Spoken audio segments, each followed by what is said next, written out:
I have good news, bad news, and kind of neutral news. I will start with the neutral news. A lot of people are using Fibonacci retracement to show where is the next level for the price to stop. And if you'll draw those levels from the top to the bottom in the previous bear market, you would see that 38.2% is somewhere around $9,500. This was also the target for our pennant formation or triangular pattern around here, so it may seem pretty reasonable. But first of all, I must say that these Fibonacci retracement levels are used in the case for the price is retracing back to this level before the continuation of the downtrend. So the logic behind here is that we dropped a lot, then we may return to one of those levels and bounce from those levels down again and have a new low eventually. But since we believe that this is a bull market now and the price will not go lower than $3,000, then the higher we go with these levels, the less sense it makes to consider them as any meaningful levels for the retracement. Another thing is this level somewhere around $10,000. Well, of course, it's around level. It's psychologically important for many people. And also there was like a high over here. But in my opinion, it's only psychology, and of course it's not that peak over here which is important, not only because there was not so much of the volume around here, but also because it was very long time ago. So saying that, I wouldn't consider those factors as some kind of significant reasons for the price being attracted to this area. Now let's talk about good news. So the good news is that, as traders used to say, the trend is your friend, so don't fight the trend but follow it. And recently, after we hit almost $9,000, we retraced almost back to $8,400. And many people are in a hurry to say that, okay, the rally is over, we are going down. Guys, if you'll zoom out, this would look like a very small and reasonable correction from the yearly all-time high here. And in fact, we even can go a little lower. So we pulled back from the level of the previous resistance at $8,400. It's a very reasonable level. So there is no reason to get crazy and say that we are going down. Moreover, if you look at the Bollinger Bands,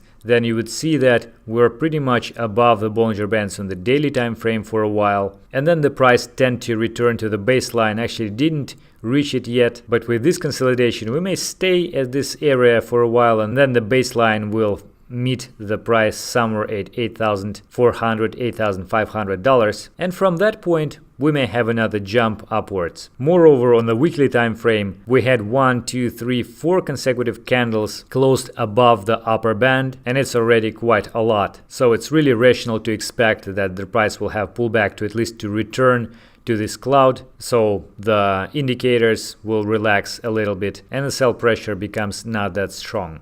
And now the main part, which is bad news. So if you look at this price action starting from pretty much beginning of February, then you would see that apart of the fact that it's pretty much parabolic, which can't end nicely, so we have this start of the rise, well, maybe even this one is the first attempt, relatively small price increase with a long consolidation period, and then we have a much stronger rise, which was followed by the shorter accumulation period. Notice that the volatility during this period was higher than here. Then it was followed with an even higher increase, and the consolidation was even shorter with volatility even stronger. So what you would expect next if you would follow this trend is that the next jump would be at least with the same size as this one or even stronger, with maybe some bigger correction after that. But what we had instead, although it was some kind of jump, but it was not that strong at all. And the volume, you see, also is declining. And if you'll actually take the lows during this period of time and we'll draw trend lines using these lows, for example, this pair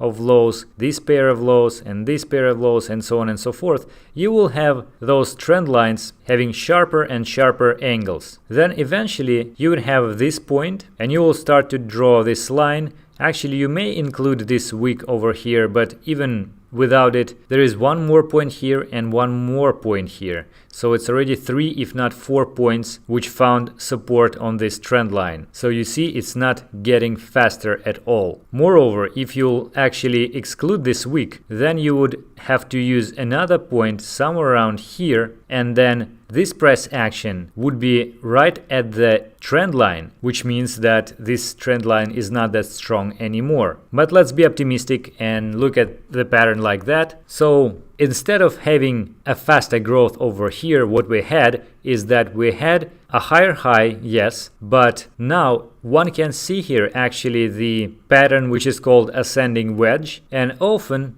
ascending wedges are the reversal patterns and treated as bearish wedges. So you see the initial rally, we see the consolidation with the oscillation of the price becoming shorter and shorter, and then at the higher volume, which was declining during this time, we may have a breakdown. I don't say that this will necessarily happen, and moreover this is not that reliable formation here, but we definitely need to consider this situation. Even if you look here back to this formation, you would see that during the whole period of the drop from 6,000 to 3,000, we had this initial drop, relatively small, then a stronger drop with a bigger volume, then some pullback. You see the volatility here, and then we had one more drop, but weaker than the previous one, and the slope is not that sharp anymore, as you see. Finally, we had the reversal of this trend. And even the volume profile is very similar to what we had before. Of course, this process is more extended in time, but it's very, very similar. So what I want to say is that we may actually reach somewhere here, but it doesn't mean that we will stay there or will go even higher. It's very likely that we are entering the phase where this rally is out of steam and we are about to have that correction that everybody was waiting for. And of course, I don't want to say that, guys, it's time to sell. It's not a financial advice, it's just my way of looking at the charts. So if you want to secure your trade, at least use your stop losses. And if we'll have this bearish scenario actually happening, then at least we would need to break this line downwards and then the support level at $8,400, and then it's pretty much hard to predict. We have some moving average around here, we have this support line over here and this one and those zones down below, but I doubt that it will go that far, and you can refer to previous videos why I think so. Okay guys, that is it for today. Safe trading, goodbye.